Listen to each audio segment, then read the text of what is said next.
Essa gente que pega HIV é gente que vive na promiscuidade. Só pega HIV mesmo quem quer. Escuta a ciência.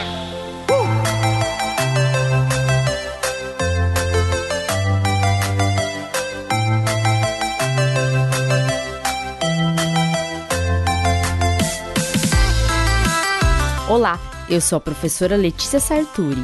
Sou mestre em imunologia e doutora em biociências e fisiopatologia. Nesse episódio, vamos falar sobre o HIV e a AIDS, para você entender de vez como a infecção por HIV se tornou um dos maiores problemas de saúde pública do século. HIV é doença de homossexuais, não é? Eu acho que só pega HIV quem tem relação sexual com vários parceiros. Os aidéticos não vivem muitos anos. Ter AIDS é praticamente ter uma sentença de morte. Escuta a ciência. Todo mundo já deve ter escutado alguém falando essas frases. Gente afirmando um monte de coisas sobre o HIV sem saber sequer como o vírus é transmitido. Pessoas que vivem com HIV e AIDS vêm sendo discriminadas desde a descoberta do vírus. O preconceito, o ódio direcionados às pessoas que convivem com a doença se devem à pura ignorância ou à maldade? A doença é problema dele. Você prefere? Tem aqui das políticas públicas, dinheiro do povo aqui para tratar essa gente depois que contrai a doença com esses ácidos. Então é bom que a igreja libere os de camisinha para todo mundo. Esse povo que pega a doença não dá gasto pros hospitais públicos. Você tem que atender realmente a quem aí, num caso infortúnio, consegue contrair uma doença ou tá mal dizendo. Não, o pessoal que vive aí tomando pico na veia ou vive na vida mundana, depois de querer cobrar do poder público um tratamento que é caro nessa área. Se for por ignorância, não é por falta de informação. Afinal, vivemos em um mundo cheio de informações disponíveis sem precisar sair de casa, pela internet, por exemplo. Mas vivemos também em um mundo repleto de informações falsas, cheio de influenciadores do mal. Então, para quebrar essa corrente de informações falsas e acabar com a ignorância em relação a esse tema, bora falar mais sobre o HIV? Escuta a ciência.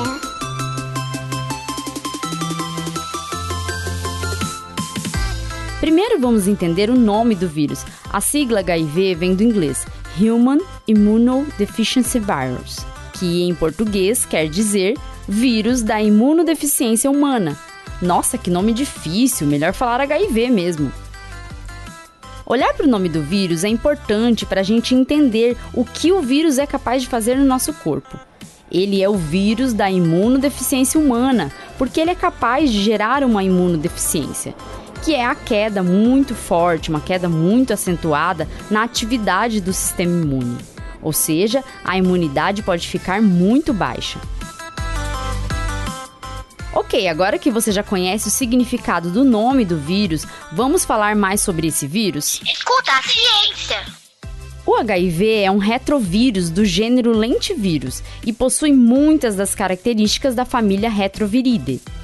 Atualmente, existem 2 tipos identificados como agentes etiológicos da AIDS, o HIV-1 e o HIV-2. Mas que fique claro que todos esses tipos e subtipos são do mesmo vírus, só que com características diferentes que se devem às pequenas variações genéticas do HIV. Esses tipos, subtipos, podem se diferenciar na dispersão, na patogenicidade, que é a capacidade de provocar doença, na transmissibilidade e também na evolução da doença e na suscetibilidade aos fármacos.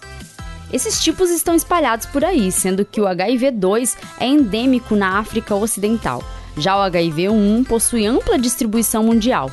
Ok, vamos entender um pouco da estrutura do vírus agora. Escuta a ciência. A partícula viral é composta por material genético e também por outros tipos de moléculas, incluindo enzimas e proteínas importantes para o vírus conseguir exercer sua função. O vírus possui uma forma esférica, com cerca de 100 nanômetros de diâmetro. Para vocês terem uma noção, 100 nanômetros é algo 10 milhões de vezes menor que 1 centímetro, ou seja, é muito pequeno. Em volta dessa partícula viral tem uma bicamada lipídica, uma camada dupla de lipídios, que são gorduras. Essa bicamada é chamada de envelope. E adivinha onde mais tem bicamada lipídica? Se você falou nas nossas células, acertou! E é justamente por isso que o vírus tem essa bicamada lipídica. Ela tem origem a partir da membrana celular da célula hospedeira, que são as células humanas. Neste envelope, o HIV tem algumas proteínas importantes para o vírus entrar nas células. Depois, mais internamente, temos o capsídeo e dentro dele o RNA viral, que é o material genético do vírus. Agora vamos imaginar a rota do vírus entrando em um organismo. Antes de imaginarmos essa jornada do vírus dentro do corpo humano, é preciso a gente entender sobre a transmissão do HIV. Apesar dos esforços no controle da disseminação do vírus, o HIV ainda é um grande problema para a saúde pública. Uma pandemia que pode atingir qualquer pessoa. Em 2019, cerca de 1,7 milhão de novas infecções por HIV foram registradas pelo mundo. A transmissão se dá por meio de relações sexuais desprotegidas, pelo compartilhamento de seringas, materiais pérfuro-cortantes contaminados e não esterilizados, e por meio da transmissão vertical, durante a gravidez, parto e a amamentação, quando as medidas de prevenção não são tomadas. Bota a camisinha, bota meu amor, hoje tá chovendo, não vai fazer calor. Bota a camisinha, bota meu amor, hoje tá chovendo, não vai fazer calor. Bota a camisinha no... E essas informações sem nenhum embasamento, dizendo que o vírus só atinge homossexuais do sexo masculino, é pura mentira, puro preconceito. Vejamos só, os dados registrados mostram que mulheres e meninas representaram cerca de 48% de todas as novas infecções por HIV em 2019. Na África subsaariana, mulheres e meninas representaram 59% de todas as novas infecções por HIV. Todas as semanas, cerca de 5.500 jovens entre 15 e 24 anos são infectadas pelo HIV. Sim, a situação é grave. É um problema de saúde pública para o qual, na maior parte dos países, os olhos do Estado estão fechados. Bom, agora que já sabemos como o vírus pode se disseminar e o quanto ele continua se disseminando pelo mundo, podemos falar sobre a jornada do HIV ao entrar no corpo humano. Quando o vírus entra, ele tem que interagir com proteínas chamadas de receptores, que estão nas membranas das nossas células. As células do nosso sistema imune são as principais células que entram em contato com o vírus, sendo que o linfócito TCD4 positivo é considerado o principal alvo do HIV. Isso porque o receptor CD4, que esse linfócito tem, ajuda o HIV a infectar essas células. Esses linfócitos são muito importantes para a resposta imune. É como se eles coordenassem a resposta imune. Então o HIV entra nessas células. Imagina aí ele entrando. Cheguei, tô preparada pra atacar. Quando grave bater eu vou... Não é bem assim que ele entra, arrasando. Mas, pensando bem, quando o vírus entra na célula, ele vai sim arrasar de alguma forma. Isso porque o vírus vai usar os aparatos da célula para se replicar. Ou seja, ele usa toda a nossa maquinaria celular para se multiplicar, para gerar outras partículas virais. Assim, esses linfócitos TCD4 podem morrer quando o vírus está se replicando.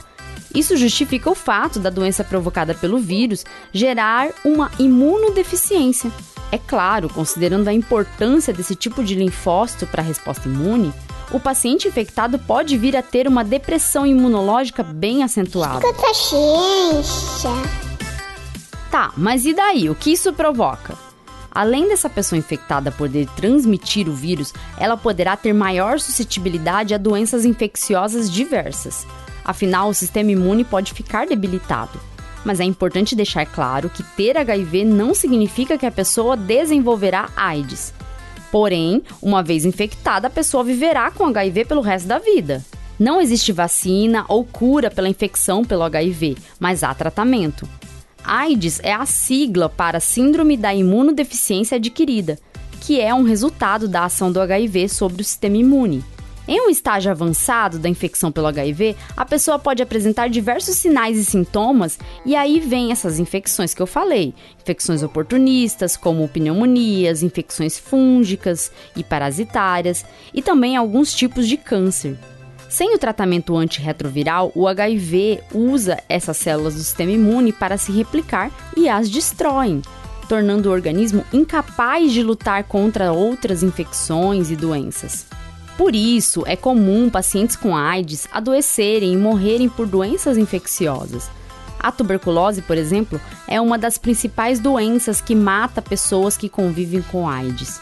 Mas outra coisa que também mata é a ignorância, o preconceito. Atender uma mulher que começou com o primeiro filho com 12 anos de idade, outro com 15, e no terceiro, que a esposa atendeu, o terceiro filho, ela já estava com HIV. A gente quer ajudar a combater. Uma pessoa com HIV, além do problema sério para ela, né, é uma despesa para todos aqui no Brasil. Agora, essa liberdade que pregaram ao longo do PT todo, que vale tudo, né, se glamoriza certos comportamentos que um chefe de família não concorda, chega a esse ponto, uma depravação total. Não sei respeito nem em sala de aula mais. Deixar de investir em políticas de combate ao HIV, como fez o governo Bolsonaro em 2019, ao fechar o departamento de AIDS, isso também mata. Alegar que a pessoa que adquiriu o HIV não tem direito de receber do Estado o tratamento, pois ela adquiriu porque quis, isso também mata. Ninguém pega o vírus porque quer. Existem inúmeras pessoas que adquiriram o vírus sem sequer saber que poderia se adquirir daquela forma. Existem casos de bebês que adquirem o vírus pela mãe, porque às vezes a mãe nem consegue fazer um pré-natal e nem sabe que tem HIV. Casos de maridos promíscuos que saem com outras mulheres ou com outros homens e acabam transmitindo o vírus para suas esposas, às vezes senhorinhas idosas. Sim, tem gente que adquire o vírus na velhice, sem nem ter saído de casa. Imagine só. De camisinha, ó. Sim, mas tô dizendo, você vai falar pra mulher que você tem AIDS? Não. Você tem que falar, porra, a mulher tem o direito de saber que ela pode se foder com você, não. Sim, eu vou falar. Mas você vai falar o quê? Oi, tudo bem, eu tenho AIDS? Você nunca mais vai transar com ninguém. Porra, eu não vou falar, assim, eu vou sentir o momento, entendeu? Como é que sente o momento da pessoa pelada na sua frente? Acho que esse é um... Caralho, Rafa, sei lá. Eu não vou, isso que eu não falo, eu não falo, então. Não, você tem que dar de repente você espera criar confiança. Quando eu falei... De repente você só vai começar a transar com mulheres com AIDS agora. De repente é um grupo das AIDS. Não, isso nem pode, inclusive, sabia? Não foi ela, sabia? Como é que você acha, né? Sei lá, mas a cara dela, não sei. Você não tem cara de ter AIDS, você tem AIDS. Não, tô dizendo que tem uma cara de o jeito dela. Como é que é o jeito de quem tem AIDS? Não tem jeito de quem tem AIDS. A gente vai chegar lá e vai descobrir. Você tem razão. Eu dou uma intuição. Quando se nega uma política de combate ao HIV, isso está sendo negado a crianças, idosos ou a pessoas que não têm acesso à informação e acabam adquirindo o vírus porque nem sabem como prevenir. Por isso, a informação é importante, a conscientização é importante. Temos até um Dia Mundial de Combate à AIDS, que é o dia 1º de dezembro. E sim, é por isso que o episódio dessa semana é sobre AIDS. Esse dia é importante para fortalecer as políticas no combate da AIDS, mas também para que o mundo una as forças para conscientizar a respeito dos cuidados, das medidas de prevenção da transmissão. Como se cuidar, como prevenir, deveriam ser informações que chegassem a todos. Porém, sabemos que ainda tem gente que não tem acesso a essas informações. E o problema já começa por aí. Você que tem acesso à informação de qualidade pode ajudar a quebrar essa cadeia de preconceito às pessoas que vivem com HIV e AIDS. Ajude na conscientização, divulgue informações corretas, seja uma voz de esperança em meio a tanto caos. Se cuide também, use a camisinha sempre que tiver relação sexual. Se você teve uma relação desprotegida, procure um serviço de saúde e faça um teste. Na dúvida, faça o teste. O tratamento precoce da infecção por HIV é essencial para garantir uma qualidade de vida para quem adquiriu o vírus. Quanto antes, melhor. Ah, e antes que eu me esqueça, não dê ouvidos ao preconceito. Escuta a ciência. Tchau, tchau e até o próximo episódio.